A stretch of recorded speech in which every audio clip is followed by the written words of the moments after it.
Wow, thank you so much for that song. It reminds me of Jesus is our friend. And I'm here today, I want to just reinforce that idea that when we follow Jesus, he will take care of our needs. Let me get this set up and going.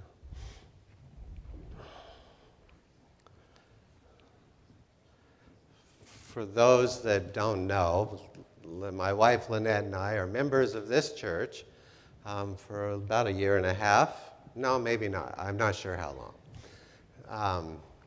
But we've, in 2010, Lynette and my two children and I moved to Thailand. And for the last 15 years, God has been showing us amazing things on how he will take care of our needs. He will give us skill, and we can trust him. And so I just want to, mostly I'm going to share a little update. I spoke in April for a Sabbath school, and I don't know how many were here for that, so you might see a couple of slides again, but I just want to update you on what we're doing and what God's doing with the people in Thailand. In Thailand, there's 86% of the people have never heard of Jesus. It's primarily Buddhist. Out of 71 million people, that leaves about 60 million that have never heard of Jesus. So it's a large, dark, spiritually dark location in the world. This quote is probably my favorite quote. It says, "It is not the capabilities you now possess or ever will have that give you success." It's the report I'm giving is nothing about our family. It's about what God can do. It's that which the Lord can do for you. We need to have far less confidence in what man can do and far more confidence in what God can do for every believing soul. He longs to have you reach after him by faith. This is my favorite part. He longs to have you expect great things from him. And he longs to give you understanding in temporal as well as spiritual matters.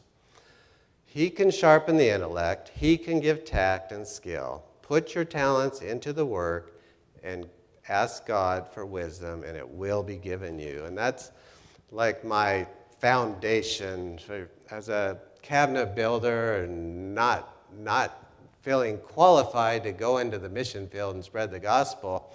This quote has really meant a lot to me, and I read it almost weekly to remind me that this is not my work, this is God's work. And so I just want to share this time. I don't have a picture of what slide's coming next, so I'm going to be guessing.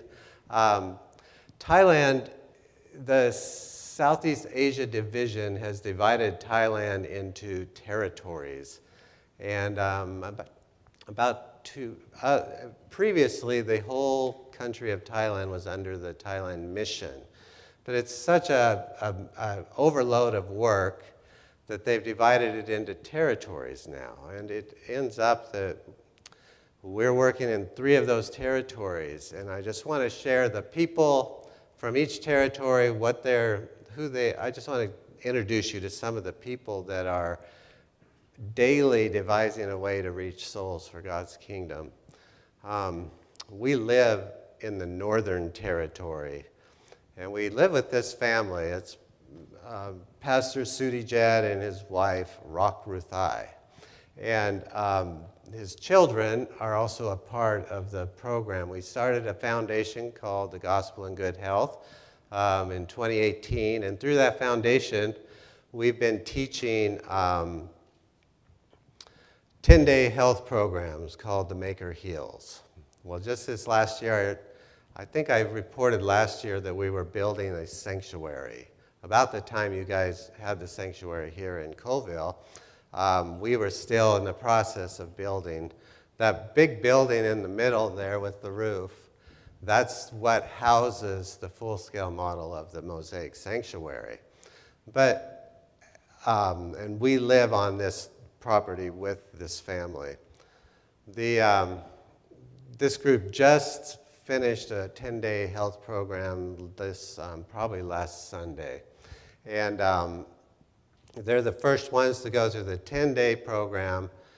that is also has a seminar including the sanctuary. And so they got to attend both meetings in the 10-day time period. The sanctuary was officially opened on March 9 of this year. We had, before March 9, I think we had about 200 or 250 people came from different areas to see it before we officially opened it. But March 9, we had the official opening with about 80 people, including pastors and other missionaries. And the lady speaking up there in the white is the principal, or she used to be the principal of the academy. I just heard that she might not still be the principal. She's still part of the academy. The Adventist, Chiang Mai Adventist Academy is located about a 20-minute walk from this sanctuary. And it has about 900 students this year. And she told me, we want all of our students to come here for their Bible class and go through this seminar so that they can learn more about who God is and what He wants us to do.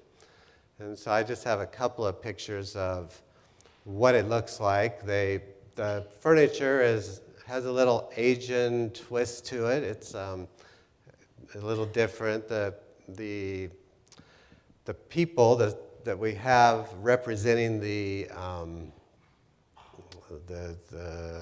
priests are they're like mannequins. I thought they were in Thailand. They used a lot of cement, and I thought these were cement people, and they would weigh a lot to lift. But they're like mannequins. They're really easy to move around, and it works good. But it has been a blessing to be a part of this, and we're excited to see how God's going to use it in the future to light up, hopefully be a huge light to all of Southeast Asia. But already the people who have come, in this picture, all of the men are pastors in this picture. And so this was on the opening day. We had a lot of pastors, and all of them said, we want to bring our church here for a weekend retreat to go through and learn more about the Bible.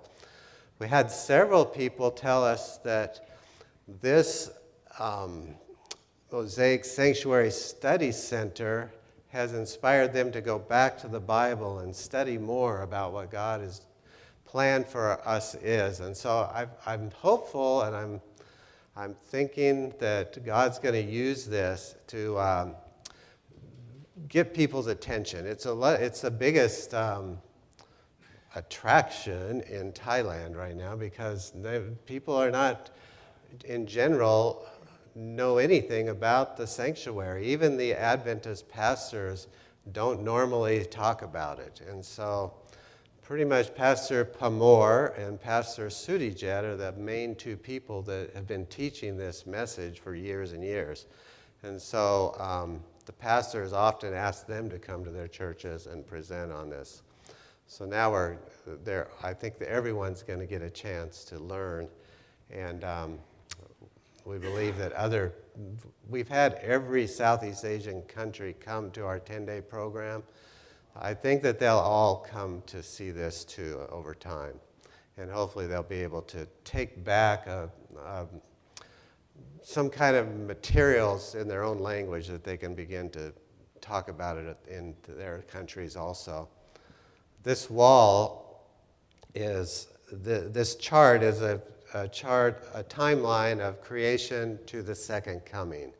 And everyone stops to follow through and look. It's been a real help for those who have not fully understood what the last day events are, or where did everything fall into place? When was the flood? And when did Jesus come in relationship? And there's very few Adventists in Thailand, and the ones that we have, out of the 71 million people, there's only 14,000 Adventists.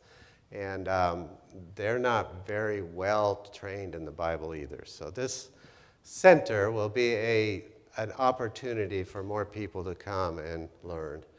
That's our goal. This is the man in the black in the middle is the president of the Thailand mission. And him and the man on the left, he's the pastoral director, and then the assistant to the president is the other man. They came to see the sanctuary. They happened to be in the area and heard about it, so they came to look at it. And they were very impressed. The mission president said, I think this is going to be a blessing to all of Asia. And so we're hopeful that there'll be a lot of support and a lot of people will be talking and more people can come and hear about God's plan for their lives, about His character and how we can move through the sanctuary to Him, towards Him. The president also said we want to make this a requirement. We want to add this seminar to require all of our ministerial students to come up here for 1 week as part of their curriculum and go through a seminar so that they can have a better understanding going forward of the sanctuary. So that was a really huge blessing to us. We're currently producing a 21-page booklet that we'll be able to give people.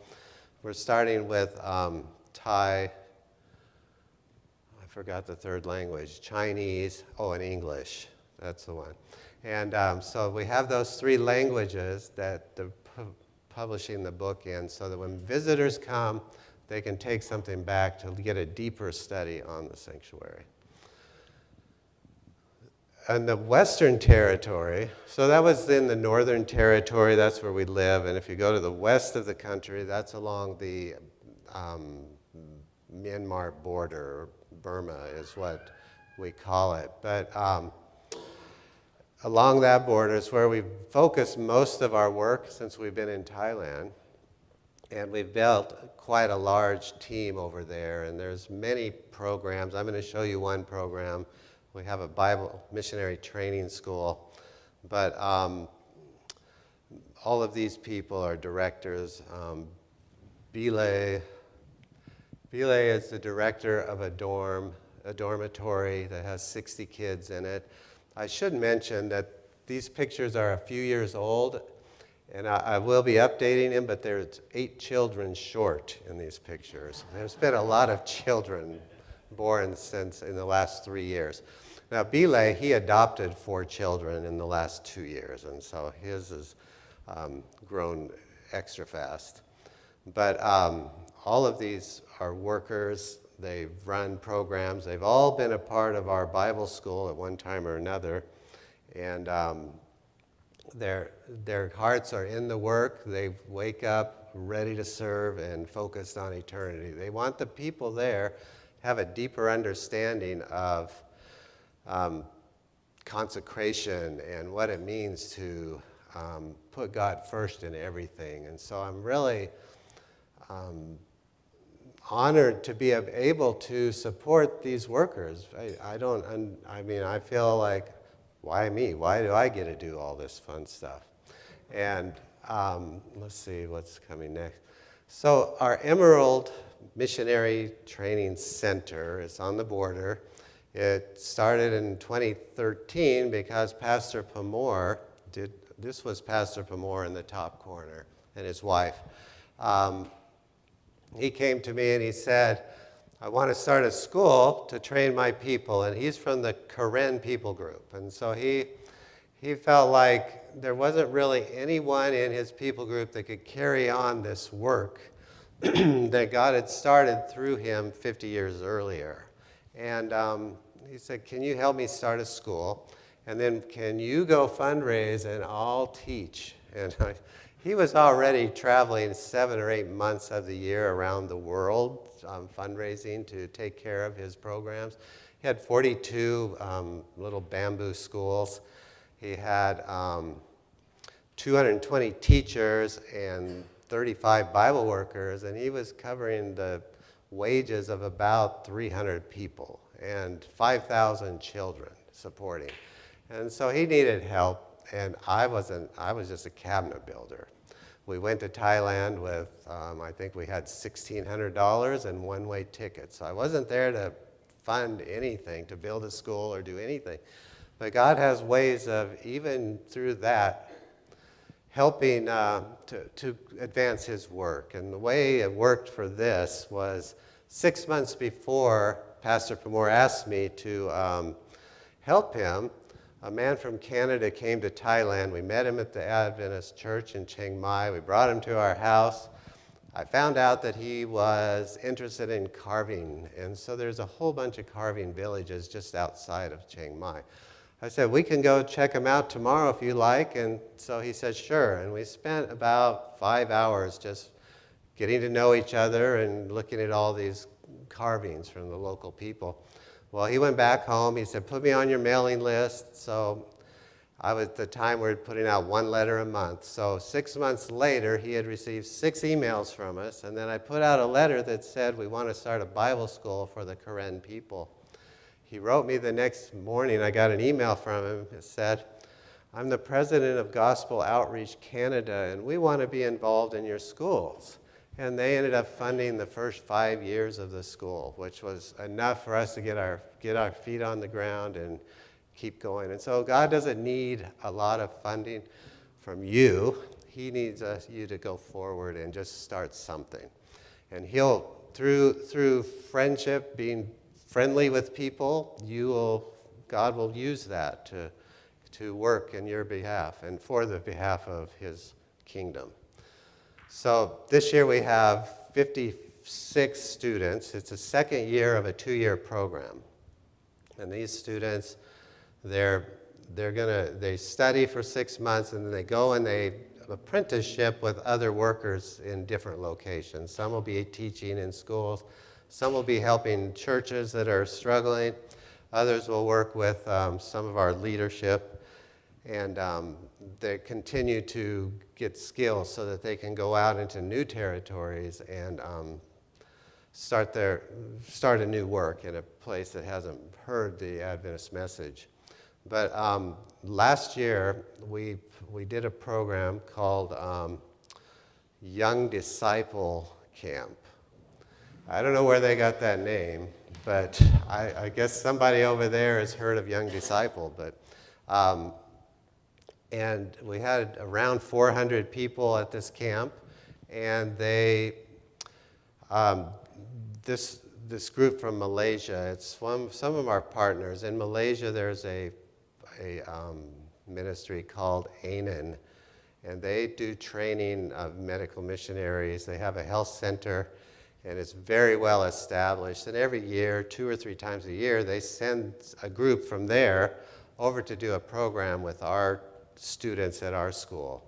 Well, this is a video that they produced about the Young Disciples Camp, and I think I need to put a mic on it because we never could figure out how to do that. So I'm just going to hold a mic on this and see how it goes. Hello, dear friends. I would like to take this opportunity to share with you how the Lord has blessed Karen Young Disciple Camp, KYD. Through this camp, over 350 souls had the opportunity to make commitments for God.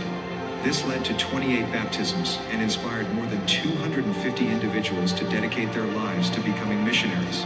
This camp experienced one of the greatest manifestations of the power of the Holy Spirit that I've witnessed. Our team is deeply grateful to God for His blessings and your prayers and support. Here's how it all began. On the 16th of May, 11 of us set out on a mission to the Thailand border. KYD was a project in collaboration with Pastor Parmor's ministry for the Karen people. For 3 days, we trained 70 counselors, equipping them with the skills needed to minister to the campers. Their eagerness to learn and their commitment to Christ's mission were truly inspiring. After 3 days of training, the 6-day camp officially began. We welcomed nearly 300 campers, 70 counselors, and about 40 volunteers, totaling about 400 participants. Many of these campers traveled for over 3 days, hiking through challenging terrains and enduring over 10 hours of boat rides just so they could join us. Our camp programs were as such. Each day began with personal devotion and group devotions, workshops, and activities, followed by morning and evening plenaries. The team-building activities included exercise, games, and roll call. Through these fun and engaging sessions, campers not only had a good time, but also developed discipline, leadership, and teamwork abilities. We had 4 workshops. The Bible workshop was taught by Joella. In this workshop, participants were taught how to study the Bible for themselves. as well as how to share their faith in a relevant way. The medical missionary workshop was led by Loria, Karen, and Dixon. This workshop aimed to equip these campers with the necessary resources and basics of health ministry. The Relationship and Addictions workshop was conducted by Pastor Lusak, Pastor Adam, Kenny, and Belsi. This workshop sought to provide practical advice to help them navigate life's challenges.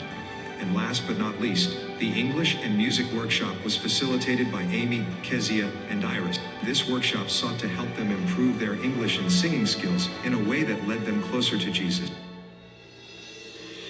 Morning and evening plenaries were delivered by Russell and Pastor Adam. We were also honored to have the Karen-attached mission president speak on Sabbath and perform the baptisms. Each day, the Holy Spirit moved powerfully, touching hearts and convicting souls to surrender their lives to Jesus. Hundreds committed to missions and to deepening their relationship with God through studying His Word and prioritizing Him in their lives. The highlight of the camp must have been seeing these precious souls coming forward to make decisions for Christ and ultimately to take the step in baptism. Many making the courageous decision, well knowing the severe consequences of their decision. Some would face disownership from their families, others will need to face their entire village being the only follower of Christ. Nevertheless, they purposed in their hearts to follow Jesus, no matter the cost.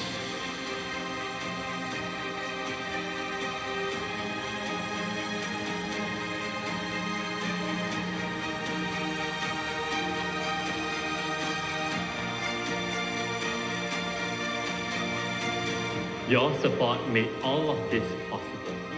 Thank you for being a vital part of Korean Young Disciple Camp. Your contributions have profoundly impacted many lives, and for that, we are truly grateful. We are also grateful for the support of the Korean attached mission of the Seventh-day Adventist Church, as well as Pastor Palmer and his amazing team. We pray that you've been blessed by this report. God bless and stay faithful.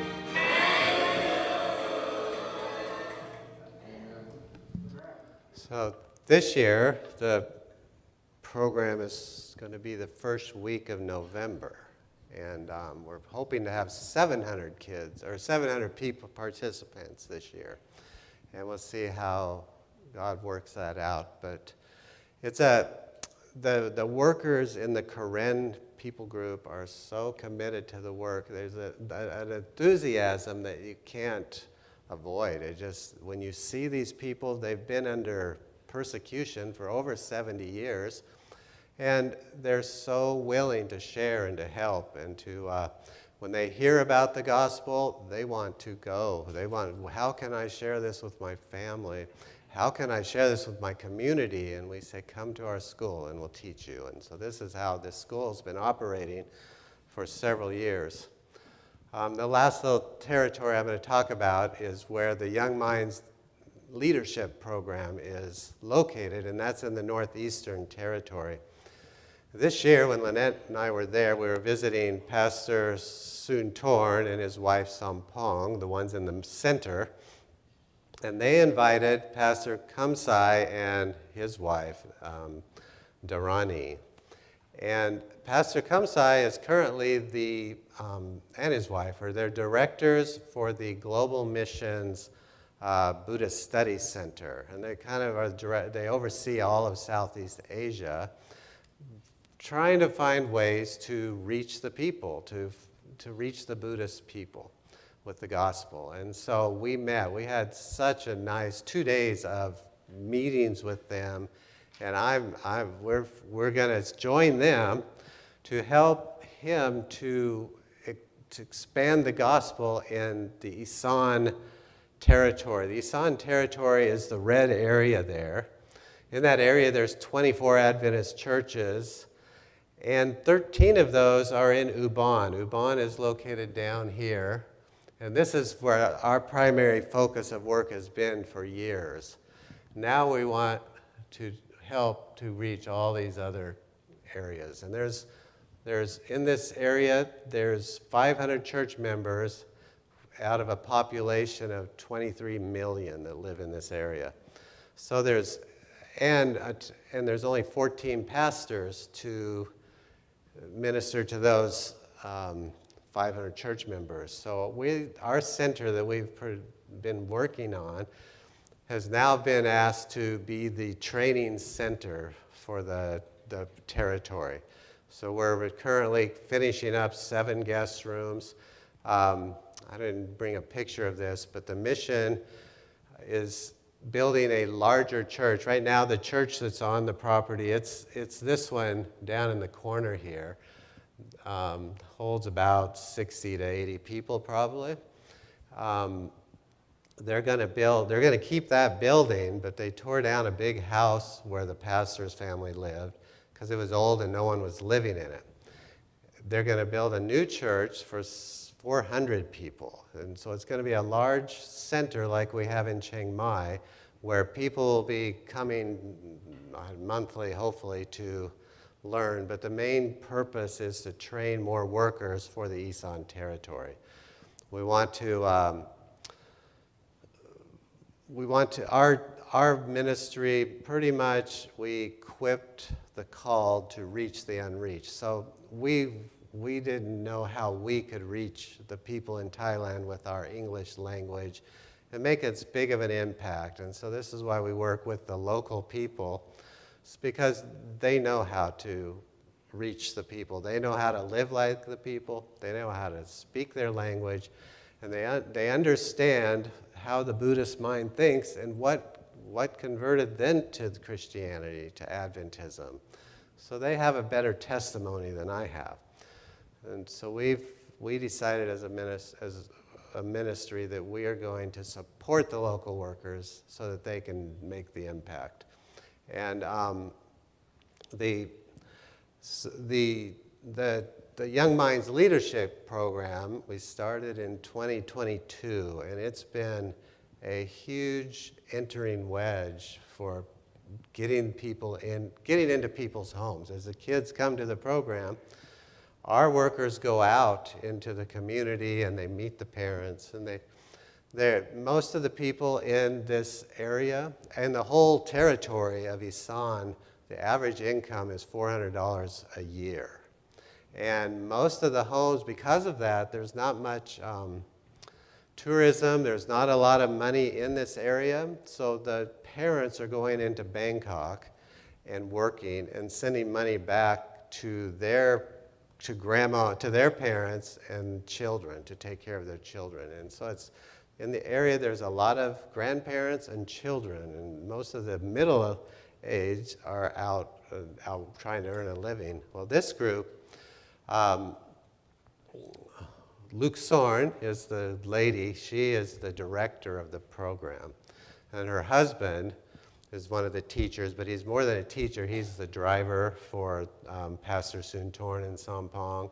He helped with the gardening, and he probably still does, but he had so many jobs that we hired Teacher Kwan's husband is now our new gardener. And so it was an amazing story. I was coming out of the house and here the whole group, Sampong and Soontorn, and these 4 people all came and they met me at the door on the porch and said, can we talk to you? We want to know if you'd be willing to hire Teacher Kwan's husband to be our gardener, because he's overworked and we have a lot of work. We're starting a program this year. I forgot the name of it.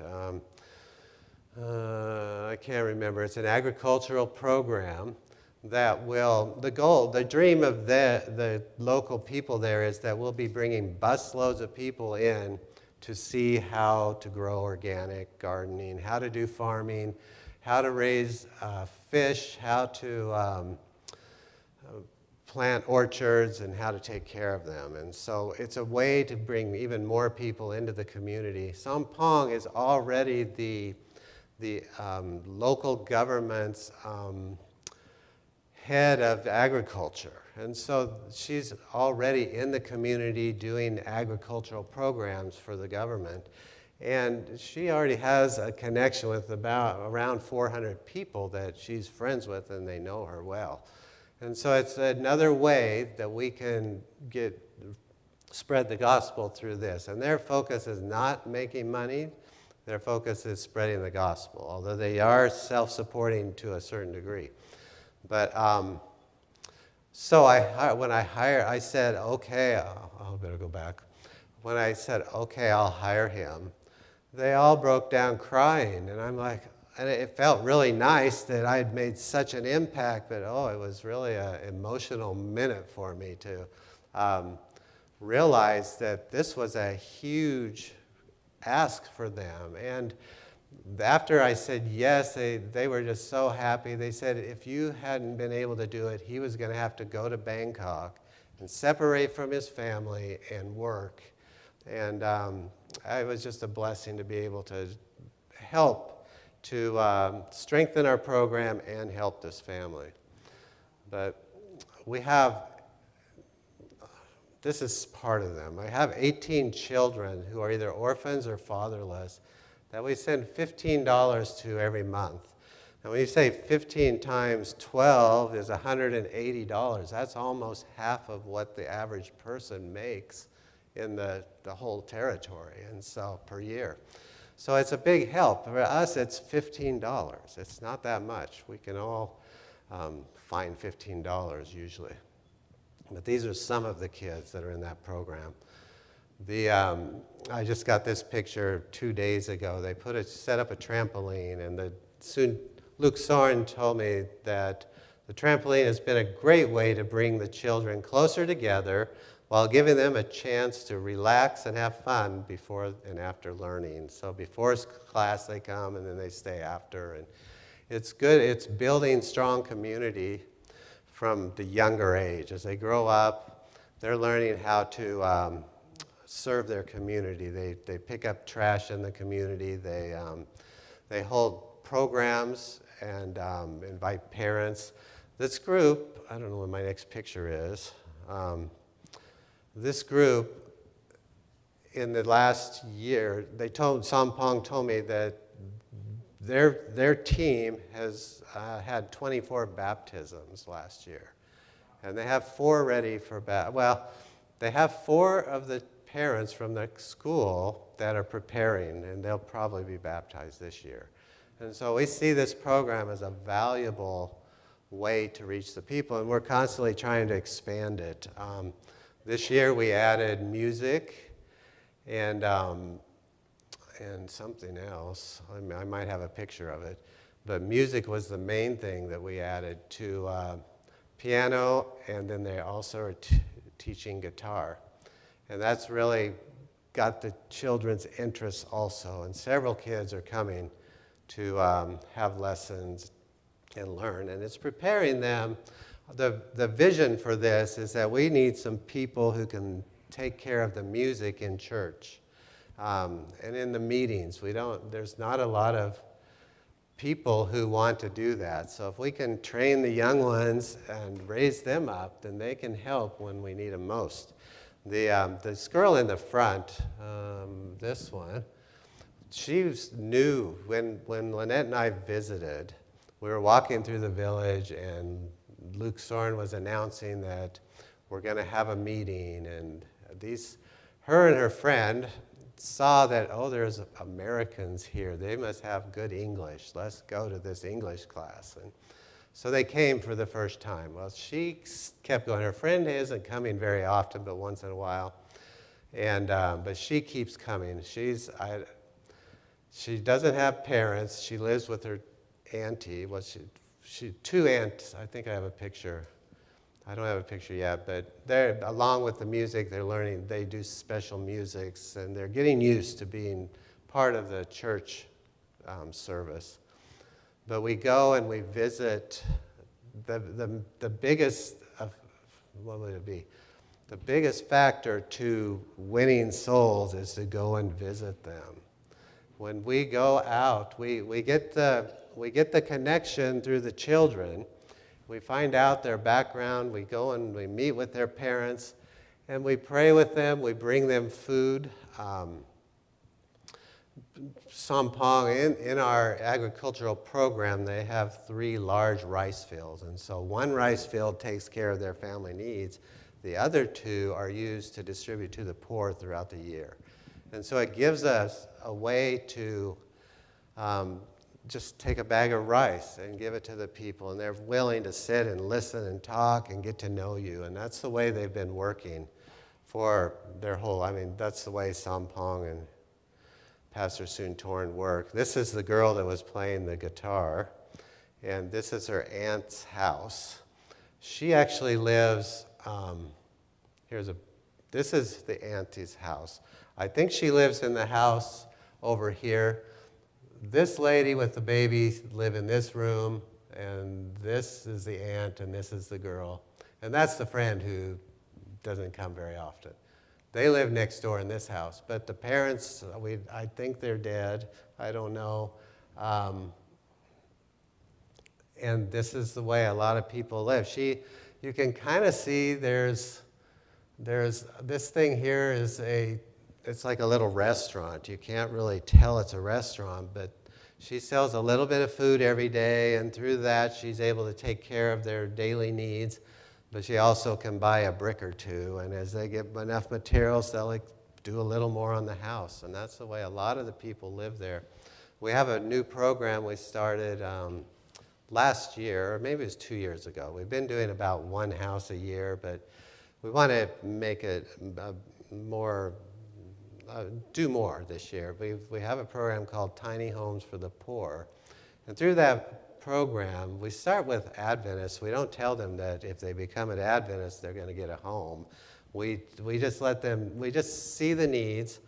As they join the church, as we see their wannabe part, and we offer them to improve their home. And I don't have a picture of the home that we're working on right now, but I just sent funds over 2 weeks ago, and tomorrow they're going to start, not tomorrow, Monday, they're going to start building this family's home.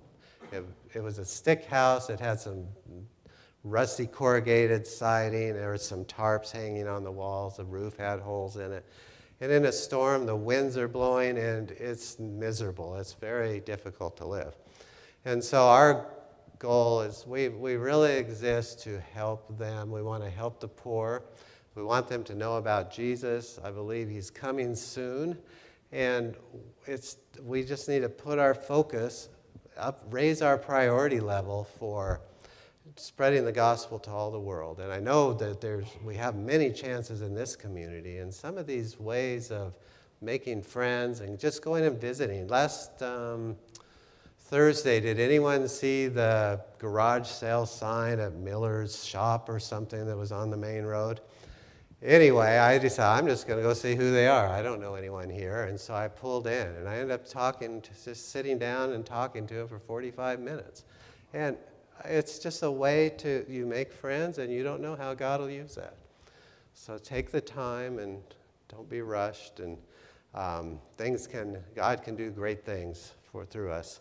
But when Jesus told the disciples the harvest was ready, that applies to us too. I found this quote. It says, "To us, as surely as to the disciples of that time, Christ speaks these words, 'Time is passing, and the Lord calls upon the workers in all lines of his work to lift up their eyes and behold the fields, all ripe for the harvest.'" So I just pray that we will go out, we'll pray, devise ways to reach souls for God's kingdom in our personal ministry, and also join the groups that are happening. I'm going to be here the second Sabbath of this month, so I get to go this month, and we'll just see how God leads. But thank you. We have a song, and I forgot the title, the number.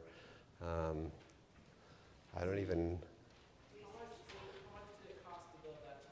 So tiny houses are going to be $2,500 to $3,000, and I'll do a report on that sometime about what they look like, and we're just kind of developing it. This will be the third house.